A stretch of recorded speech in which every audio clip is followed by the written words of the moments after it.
Tyler Perry stepped out of a sleek black Lincoln Town car, his polished shoes meeting the smooth pavement outside the Plaza Hotel in New York City. The evening air carried the scent of fresh rain, mixing with the distant hum of city life. He adjusted the cuff of his tailored but understated navy blue suit, taking in the grand entrance of the charity gala. The golden glow from inside spilled onto the steps, welcoming New York's elite into one of the most exclusive social events of the year. Tyler took a steady breath and walked in, unfazed by the parade of designer tuxedos and glittering evening gowns that surrounded him. Inside the ballroom, the grandeur was almost overwhelming. Crystal chandeliers bathed the room in warm light, casting a soft shimmer over the extravagant decor. The air carried the scent of expensive perfume, mingling with the crisp aroma of champagne being poured into crystal flutes by servers in pristine white gloves. Conversations hummed in the background, an orchestra played softly, and the whole scene felt like something out of a movie. Except Tyler wasn't here to perform. He was here because he believed in the cause, the very foundation this event claimed to support, providing educational scholarships to underprivileged students. But he also knew these galas weren't just about charity. They were about power, influence, and appearances, and tonight would be no different. As he made his way through the ballroom, he felt the weight of subtle yet pointed glances. Not all were curious, some were outright judgmental. He knew exactly why. His suit, though perfectly tailored, lacked the excessive branding of a custom Tom Ford or Brioni. He wasn't draped in diamonds, and he certainly hadn't arrived with an entourage. He had always preferred simplicity over spectacle, something that set him apart in a room filled with people who lived for the latter. Near the bar, two women sipped champagne, their perfectly manicured hands delicately resting on the rims of their glasses as they leaned toward each other. Evelyn Whitmore, the wife of a hedge fund billionaire, barely concealed her disdain as she eyed Tyler from across the room. "Would you look at that?" she murmured, just loud enough for her companion, Claudia Sterling, to hear. Claudia, widow of a tech mogul and a self-proclaimed gatekeeper of high society, gave a slow, deliberate smirk. Did he not get the memo? This isn't a networking event at some community center in Atlanta. Evelyn chuckled, swirling her champagne.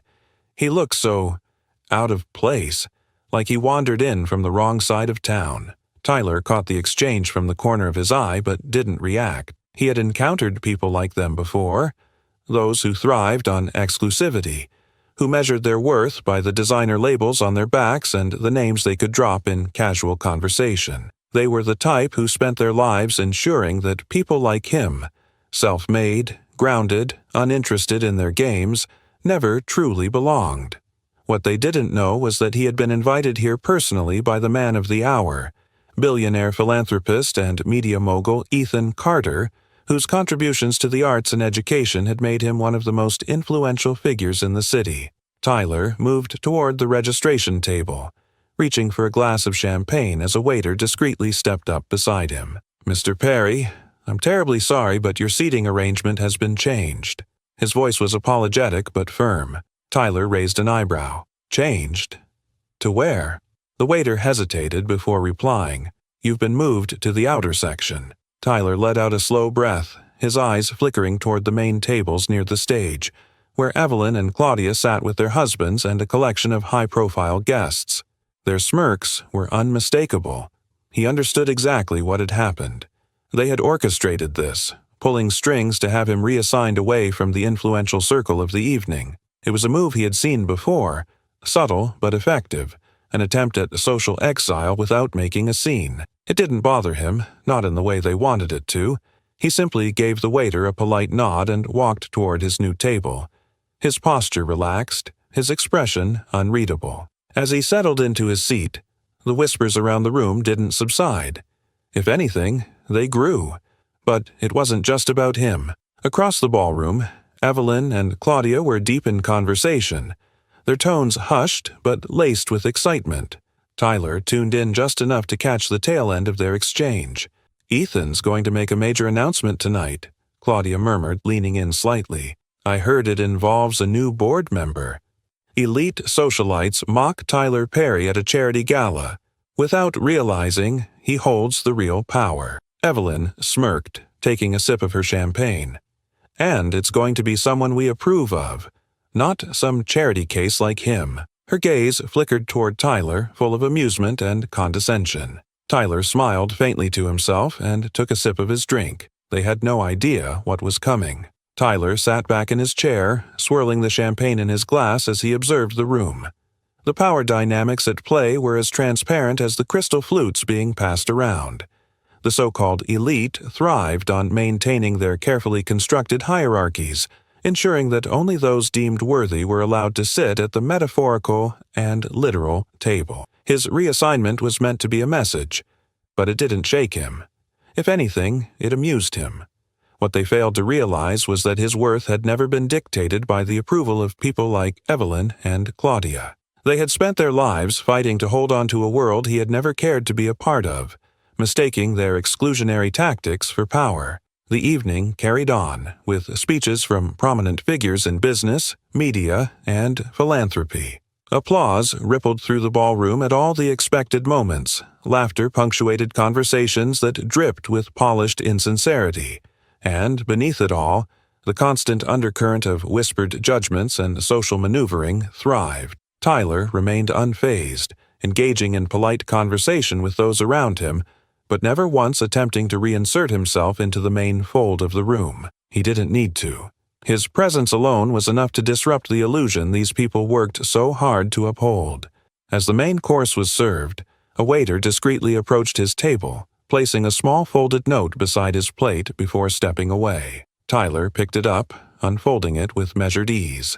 The message, written in a delicate, looping script, read, "Tyler, darling, I do hope you're enjoying the evening. If you ever need help selecting attire for next year's gala, I know a few wonderful stylists who could assist you. Kisses, Evelyn." He let out a soft chuckle, shaking his head as he glanced toward Evelyn and Claudia's table. Both women were watching him intently, their lips curved into identical smirks of satisfaction, waiting for a reaction. He simply lifted his glass in a silent toast, took a slow sip, and set the note down without another glance in their direction. Evelyn's smirk faltered just slightly. Claudia leaned in, whispering something into her ear, and Tyler could see the momentary flicker of uncertainty pass between them. They had expected offense, perhaps a hasty departure, or maybe even a confrontation. What they hadn't prepared for was indifference. As dessert was being served, the atmosphere in the ballroom shifted. The anticipation in the air was palpable, the murmurs growing louder as guests speculated on the nature of Ethan Carter's impending announcement. Tyler listened, though he already knew more than most in the room. He had spoken with Ethan earlier in the week, had heard firsthand about the direction the media mogul planned to take his philanthropic efforts. It was an ambitious, transformative move, one that would make a significant impact on the very communities that events like this claim to support. Evelyn and Claudia were still deep in conversation, their whispers now tinged with nervous excitement. "He's going to introduce the new board member any minute now," Claudia said, her fingers tightening around the stem of her glass. "It's probably going to be someone from one of the old families, maybe the Wentworths, or even someone from the Hartford Circle." Evelyn nodded in agreement. "It better be. The last thing we need is another outsider diluting the integrity of the foundation." She shot another glance in Tyler's direction, her meaning clear. Tyler leaned back, crossing one leg over the other, his expression unreadable. The moment of reckoning was approaching, and they were walking straight into it without the faintest idea of what was coming. The lights dimmed slightly as a spotlight illuminated the stage at the front of the ballroom. The evening's host stepped up to the microphone, offering a charming smile as he addressed the crowd. "Ladies and gentlemen, thank you all for being here tonight. Your generosity and commitment to this cause make nights like these possible, and it is truly an honor to share this space with so many individuals dedicated to making a difference." Polite applause rippled through the room, the kind of practiced response that came naturally to those accustomed to attending events like this.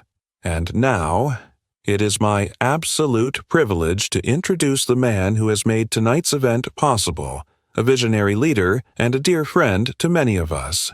Please welcome Ethan Carter. A wave of applause swept through the ballroom as Ethan took the stage, exuding the quiet confidence of someone who had long since stopped feeling the need to prove himself to anyone. He adjusted the microphone slightly, waiting for the room to settle before he spoke. First and foremost, I want to thank each and every one of you for being here. The work we do would not be possible without your continued support, and it means the world to see so many familiar faces committed to this cause. He paused, letting his gaze sweep over the audience before continuing. But tonight is about more than just generosity. It's about recognizing the people who make a tangible impact, who don't just write checks but roll up their sleeves and do the work, the individuals who push for change not because it's convenient, but because it's necessary. Tyler felt the energy in the room shift, the subtle tension as people began to realize this was not going to be just another rehearsed speech filled with pleasantries and acknowledgments of the wealthy patrons in attendance. Ethan continued, his voice steady and deliberate, which is why I am incredibly proud to announce the newest addition to our board of directors, someone whose dedication and commitment to this cause have been nothing short of extraordinary, someone who understands the communities we aim to serve, not from a distance, but from experience.